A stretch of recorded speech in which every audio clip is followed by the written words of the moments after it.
ሰላም ጤና ይስጥልኝ አድማጭ ተመልካቾቻችን ከኢትዮጵያ ዜና አገልግሎት የህዳር 11 2018 ዓመተ ምህረት የዕለቱን ዋና ዋና ዜናዎች ይዘን ቀርበናል። በቅድሚያም አርዕስቶቹን። መጪው ጊዜ ለኢትዮጵያና ማሌዥያ ትብብር ብሩህና ይበልጥ ጠንካራ የሚሆንበት ነው ሲሉ ጠቅላይ ሚኒስትር ዶክተር አብይ አህመድ ገለጹ። የኢትዮ ሳዑዲ ዲፕሎማሲያዊ ግንኙነት በጋራ ተጠቃሚነት ላይ የተመሰረተና በተጨባጭ ውጤቶች የታጀበ ነው ሲሉ በሳዑዲ አረቢያ የኢትዮጵያ ልዩ መልእክተኛና ባለሙሉ ስልጣን አምባሳደር ዶክተር ሙክታር ከድር ገለጹ።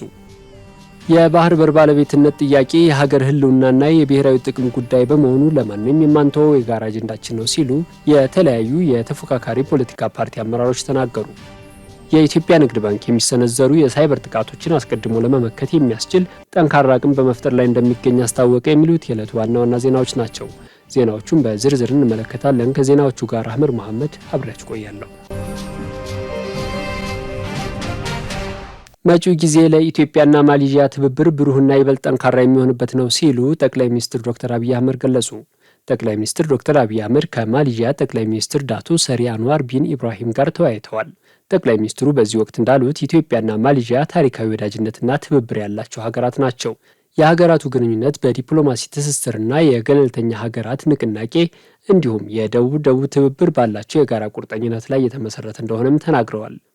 ማሌዥያን በጎበኙበት ወቅት የማሌዥያ ጠቅላይ ሚኒስትር ዳቶ ሰሪ አንዋር ቢን ኢብራሂም ላደረጉላቸው አቀባበል ምስጋና አቅርበው ሁለቱ መሪዎች በሀገራቱ የሁለትዮሽ ትብብር ላይ ግልጽ የሆነ ውይይት ማድረጋቸውን አመልክተዋል። ጉብኝቱ ለሀገራቱ ወዳጅነትና ትብብር አዲስ በር የከፈተ መሆኑን ገልጸው በአዲስ አበባ የተደረገው ውይይትም በተለያዩ መስኮች ያለውን የሁለትዮሽና የባለብዙ ወገን ትብብር ለማጠናከር እድል መፍጠሩን አንስተዋል።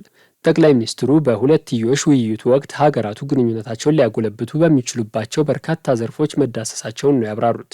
የማሌዥያ ጠቅላይ ሚኒስትር ዳቶ ሰሪ አንዋር ቢን ኢብራሂም በበኩላቸው የኢትዮጵያና ማሌዥያ መጻኢ ጊዜ ብሩህና ጠንካራ እንደሚሆን ሙሉ እምነት አለኝ ብለዋል። ማሌዥያውያን ኢትዮጵያ ያላትን ታሪክ በውል እንደሚገነዘቡ ገልጸው ይህም ለሀገራቱ ግንኙነት ልዩ ገጽታ እንደሚሰጠው ተናግረዋል። ሁለቱ ሀገራት በብሪክስ ማዕቀፍ ያላቸውን ትብብር በማንሳት ማሌዥያ የብሪክስ አጋር ሀገር እንድትሆን ኢትዮጵያ ላደረገችው ድጋፍ ምስጋና አቅርበዋል። የሀገራቱ በደቡብ የትብብር ማዕቀፍ ጥሩ ግንኙነት እንዳላቸውም ነው ጠቅላይ ሚኒስትሩ ያነሱት። በአዲስ አበባ የተካሄደው የኢትዮጵያና የማሌዥያ ቢዝነስ ፎረም ለሀገራቱ ትስስር መጠናከር አስተዋጽኦ እንደሚያበረክትም ገልጸዋል። የአፍሪካ ህብረት ዋና መቀመጫ የሆነችው ኢትዮጵያ ለአፍሪካ ሀገራት መግቢያ በር መሆኗ ማሌዥያ ከኢትዮጵያ ጋር ትብብሯን ማጠናከሯ መልካም አጋጣሚ እንደሚፈጥርላት ነው የገለጹት። የኢትዮ ሳዑዲ ዲፕሎማሲያዊ ግንኙነት በጋራ ተጠቃሚነት ላይ የተመሰረተና በተጨባጭ ውጤቶች የታጀበ ነው ሲሉ በሳዑዲ አረቢያ የኢትዮጵያ ልዩ መልእክተኛና ባለሙሉ ስልጣን አምባሳደር ዶክተር ሙክታር ከድር ገለጹ። አምባሳደር ዶክተር ሙክታር ከድር ከኢዜአ ጋር ባደረጉት ቆይታ ኢትዮጵያና ሳዑዲ አረቢያ ዘመናትን የተሻገረ የባህል የሃይማኖትና የህዝብ ለህዝብ ትስስር እንዳላቸው ገልጸዋል። የሁለቱ ሀገራት ግንኙነት በ19ኛው ክፍለ ዘመን አጋማሽ ቅርጽ መያዙን አስታውሰው አሁን ላለው ዘርፈ ብዙ ዲፕሎማሲያዊ ግንኙነት መሰረት እንደጣለ ተናግረዋል። የሁለቱ ሀገራት ግንኙነት በንግድ ኢንቨስትመንትና ማህበራዊ መስተጋብር እያደገ መምጣቱን የገለጹት በተለይ ከለውጥ ወዲህ የሀገራቱ ሁለንተናዊ አጋርነት ወደ ላቀ ስትራቴጂካዊ ግንኙነት ማደጉን ጠቁመው በዚህም በርካታ የሳዑዲ ባለሀብቶች በኢትዮጵያ በተለያዩ የኢንቨስትመንት ዘርፎች መሰማራታቸውን አስታውቀዋል። ኢትዮጵያ በርካታ የግብርና ምርቶችን ወደ ሳዑዲ እንደምትልክ ተናግረው የሁለቱ ሀገራት ዓመታዊ የንግድ ልውውጥ በከፍተኛ ሁኔታ ማደጉን ገልጸዋል። አምባሳደሩ የሁለቱ ሀገራት ግንኙነት በጋራ ተጠቃሚነት ላይ የተመሰረተና በተጨባጭ ውጤቶች የታጀበ መሆኑን ነው የተናገሩት። በህጋዊ የውጭ ሀገር የስራ ስምሪት በርካታ ኢትዮጵያውያን በሀገሪቱ በተለያዩ የስራ ዘርፎች እንዲሰማሩ ማድረግ መቻሉን ተናግረዋል። ባለፈው ዓመት ብቻ 200,000 ኢትዮጵያውያን በህጋዊ መንገድ ወደ ሀገሪቱ መግባታቸውን አስታውሰው በዚህ ዓመት 360,000 ዜጎችን ለመላክ እቅድ ተይዞ እየተሰራ እንደሚገኝ አመላክተዋል። በቀጣይም የህዝብ ለህዝብ ትስስሩን ሁለንተናዊ ግንኙነት የማጠናከር ስራ ተጠናክሮ እንደሚቀጥል አረጋግጠዋል። የባህር በር ባለቤትነት ጥያቄ የሀገር ህልውናና የብሔራዊ ጥቅም ጉዳይ በመሆኑ ለማንም የማንተወው የጋራ አጀንዳችን ነው ሲሉ የተለያዩ የተፎካካሪ ፖለቲካ ፓርቲ አመራሮች ተናገሩ። የኢትዮጵያ የባህር በር ባለቤትነት ጥያቄ የኢኮኖሚ፣ የብሔራዊ ደህንነት፣ የቀጣናዊ ልማት ትስስር ብሎም የሀገር ህልውና ጉዳይ መሆኑ እርግጥ ነው። ጥያቄው ታሪካዊ፣ ህጋዊ፣ መልክዓ ምድራዊና ኢኮኖሚያዊ መሰረት ያለው በመሆኑ ምላሽ ይሰጠው ዘንድ የዲፕሎማሲ ጥረቱ ተጠናክሮ ቀጥሏል።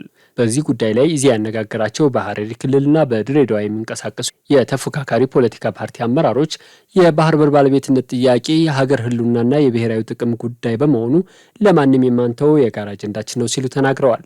የድሬዳዋ የፖለቲካ ፓርቲዎች የጋራ ምክር ቤት ሰብሳቢና የድሬዳዋ ሐረር የኢትዮጵያ ዜጎች ለማህበራዊ ፍትህ ኢዜማ አስተባባሪ አቶ ዮናስ በትሩ በመልክዓ ምድርም ይሁን በታሪክ ኢትዮጵያ ከቀይ ባህር የተነጠለ ሕይወት ሊኖራት አይችልም ብለዋል። በመሆኑም የኢትዮጵያ የባህር በር ባለቤትነት ጥያቄ ከህልውና ጋር የተያያዘ እንዲሁም እውነታን የያዘ በመሆኑ ምላሽ ሊያገኝ ግድ ይላል ነው ያሉት። ኢትዮጵያ የባህር በር አጥታ በቆየችባቸው ዓመታት ብዙ ዋጋ ስለመክፈሉ ያነሱት አቶ ዮናስ አሁን ላይ የትውልድ ጥያቄና የሀገር ህልውና ጉዳይ መሆኑ መምጣቱን ገልጸው ምላሽ ሊያገኝ ግድ ይላል ብለዋል። የባህር በር ባለቤትነት ጥያቄ የሀገር ህልውናና የብሔራዊ ጥቅም ጉዳይ በመሆኑ ሁላችንንም ይመለከተናል ሲሉም ገልጸዋል።